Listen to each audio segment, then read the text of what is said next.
own independent thinker.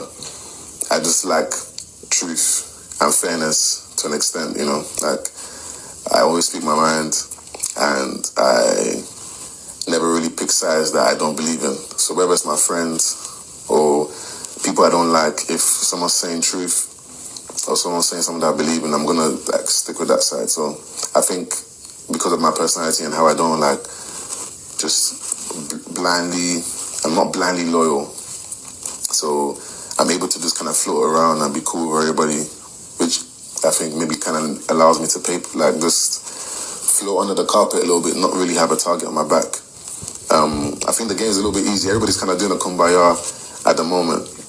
I'm sure Big Brother has a lot in store for us in terms of twists and turns. So it's only been the third week, but so far, people are, as been mentioned in the part this week, that people are just kind of not really letting themselves go, not really being real, just not really playing the game, kind of just being a bit too careful, And for me, I'm leaving everything on the line in terms of my personality. Like, I want people to understand me, and I want people not to like me. Like, I need people not to like me because that means I'm being real. Everybody can't like me. Do you know what I mean? Because I know that my personality is here that I speak my mind a lot. So I want people to understand the dynamics of who I am, like my character, things I will do, my principles that I follow, and I also want people to maybe even understand that sometimes I do talk a lot. Sometimes I do maybe analyze things too much. Sometimes I come across like I know a lot or whatever the case is. And I think that's fine. But as long as people know that there's different aspects to me, like I'm kind of comfortable with that. Like in the first week, I struggled a lot with my duo because we had a little bit of issues before we came in. So I came in wanting to like have my space from her a little bit, and obviously people wouldn't understand because just seeing us for the first time, they're expecting us to be super close, whatever. And I needed a little bit of space. So when I was with Wani, she kind of brought a different side out. She like lifted my spirits a lot, which wasn't planned, but based on her personality, she just lifted my spirits a lot. And that's how we kind of became closer. And also, like, Victoria kind of went in her shell, which made me, which was hard for me to do it because that's not the Victoria that I know, and I'm somebody who, my weak points is, like, dealing with women's emotions a lot. It's my weak point. Like, I kind of need women who know how to kind of be a little bit strong. Although I know I need to help as the partner, whether it's in a friendship or in a relationship or whatever. But those are things I struggle with sometimes, where if somebody's always down constantly, like I struggle with that, because I'm somebody who I know how to pick myself up. So me, for example, like being around Wani a lot, she knows how to kind of pick a spirit, and she also has a sister. So everything's not kind of everything doesn't fall on me. But in the first week, it felt like I was dealing with my own emotions, which was this whole new environment. It was tough.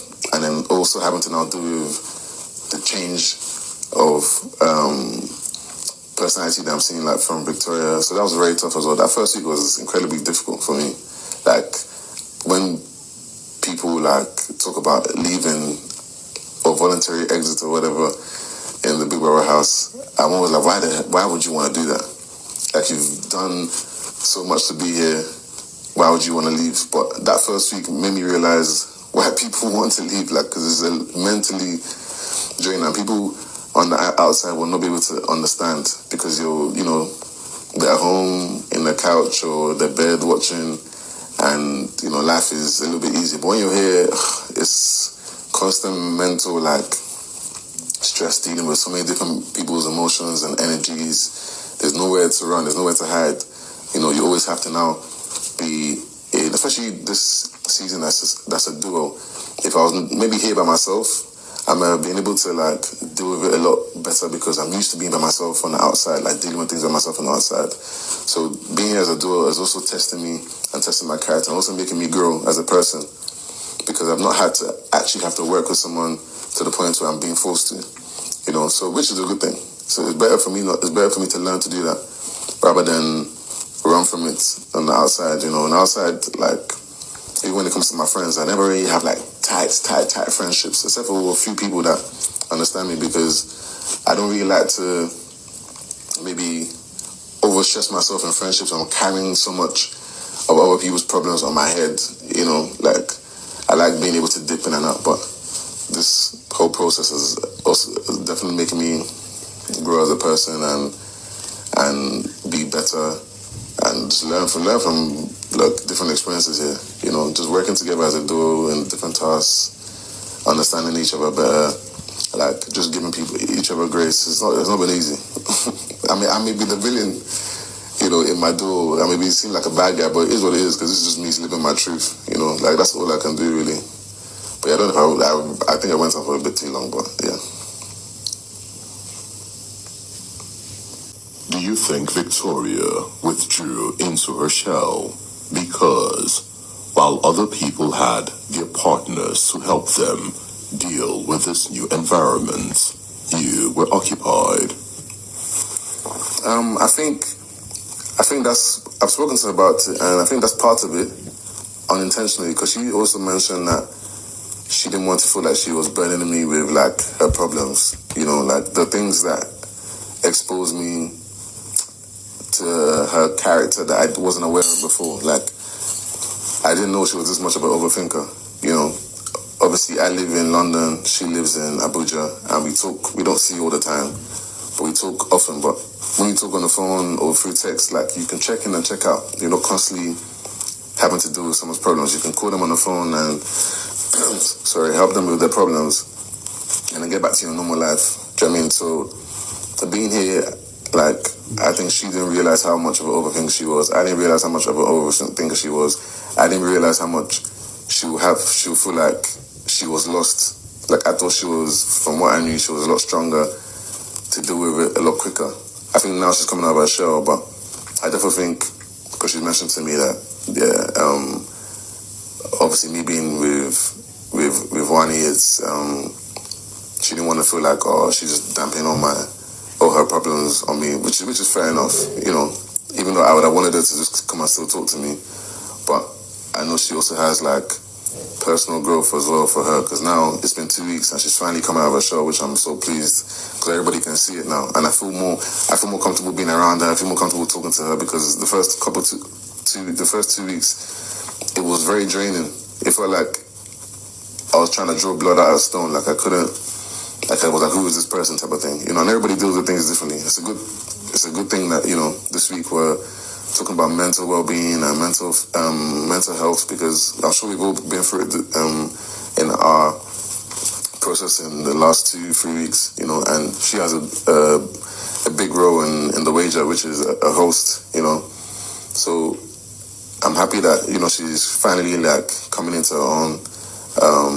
I hope moving forward she feels, because I've explained to her that she can always come and speak to me. I always going to speak to her as well. I'm just the type of person who I'm very good with dealing with my own emotions for myself, so I don't necessarily need to speak to people, but I like it when people speak to me, because I'm a good listener. I'm like a solution-based type of person, and I feel she feels a little bit more comfortable speaking to me now. Like, I can see her a lot more bubbly. She's a lot more interactive with other housemates and stuff like that. She's being more involved in tasks, so I think she's also going to come out of this a stronger person, so which is good. But let's just hope that, she's not feeling like she can't. But even to be honest, even when I'm around Wani and like her sister, she comes now. She comes a lot more now to us, like, to chill. So I'm seeing changes, which is good. So hopefully this, it continues.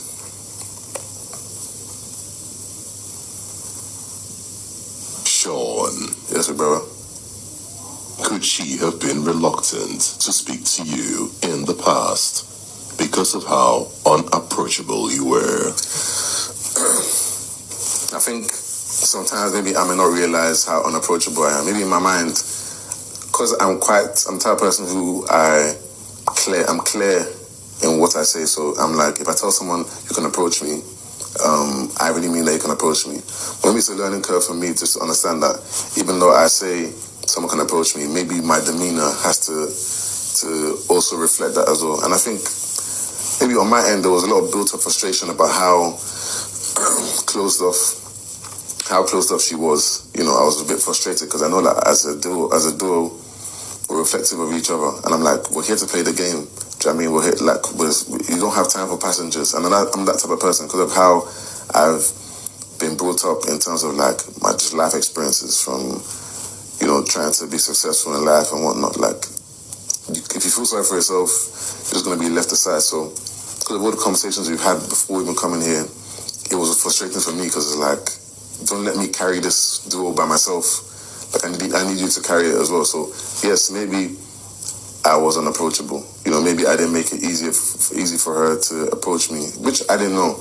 You know, so maybe it's something I have to do reflective. I have to reflect on and maybe try and change my approach. I think I have been changing my approach because I said these are my weak points, these are my flaws, the things I struggle with in terms of maybe dealing with women's emotions. And in the real life, I don't have a lot of like women friends. I have like women I'm friendly with and like acquaintances, but I don't have like a lot of women that I'll be like, yeah, I've had long friendships with. Do you know what I mean? So maybe it's something that I need to work on. And in terms of how I speak to women, I'm not disrespectful, but maybe I'm quite monotone. I you know, might not be as careful with my, like I said, my tone and speaking to them. I speak to them like how I speak to the men, and I can't speak to women how I can't speak to all women anyways, like how I speak to men, because we're just conditioned differently in life, and we're all, like, we're different people, you know? So, yeah, like, you're probably right in terms of go for her to feel like she can open up, you know? So it's something I definitely have to be mindful for, and I have to definitely change for the better, because I'm nowhere near perfect at all. Also remember, even passengers can be taught or even shown how to drive the bus. Yeah, that's true. That's something I'll definitely try and keep in mind. And would you like to discuss anything else with Big Brother?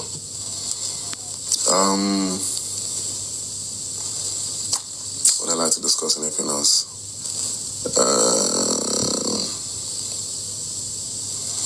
I'm sure, not at the moment that you asked me. I'm sure when I leave here, I'll be thinking, oh, I should have asked you this. But yeah, I can't think of anything at the moment. Your diary session has come to an end. All right, thank you. You may now leave the diary room and enjoy the rest of your day. All right, thank you.